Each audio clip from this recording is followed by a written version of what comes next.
শুক্তো শুক্তো বানানোর জন্য আমাদের লাগবে আলু, পটল, বেগুন, সুইট পটেটো, ড্রামস্টিক, করলা, এগুলো সব। এগুলো ফার্স্টে আমরা কেটে নেব, আলাদা আলাদা করে ভাজতে হবে। সব থেকে আগে করলাটা ভেজে আমরা তুলে রাখবো।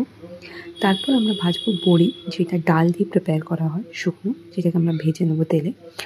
আর আমরা বেগুনটা আলাদা করে নুন দিয়ে একটু ঢেকে ভেজে তুলে রাখবো। আর যে বাকি সবজিগুলো আছে সেগুলো একটু কড়াইতে ভেজে আমরা সেদ্ধ করে নেব হালকা। এটা হচ্ছে রাঁধুনি, দেখতে আজওয়াইনের মতো, but this is the main ingredient for shukto. আর শুকনো কড়াইতে আমরা একটু কালো সর্ষে বেটে উঠিয়ে রাখবো। চিলি আমরা অ্যাড করব হলুদ, সর্ষে আর পোস্ত, যেটাকে আমরা পেস্ট করে নেব। কড়াইতে দেবো কালো জিরে, তেল, মানে সর্ষের তেলে আমরা কালো জিরে, শুকনো লঙ্কা, তেজপাতা অ্যাড করব। দেবো একটু হলুদ, তেলেই হলুদটা দেবেন, তাহলে স্মেলটা থাকবে না।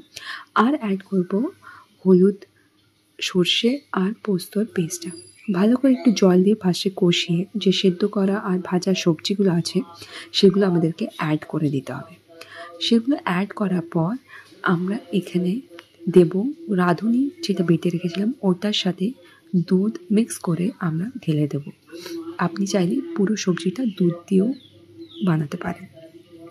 এর সাথে আমরা অ্যাড করব মিষ্টির জন্য গুড় বা চিনি, অপশনাল, যেটা আপনার ঠিক লাগে।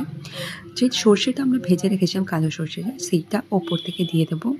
আর আমরা এখানে অ্যাড করব ঘি। তো আপনারা নিশ্চয়ই বানাবেন আর নিশ্চয়ই বলবেন যে বেঙ্গলি শুক্তো কেমন লাগলো। Thank you.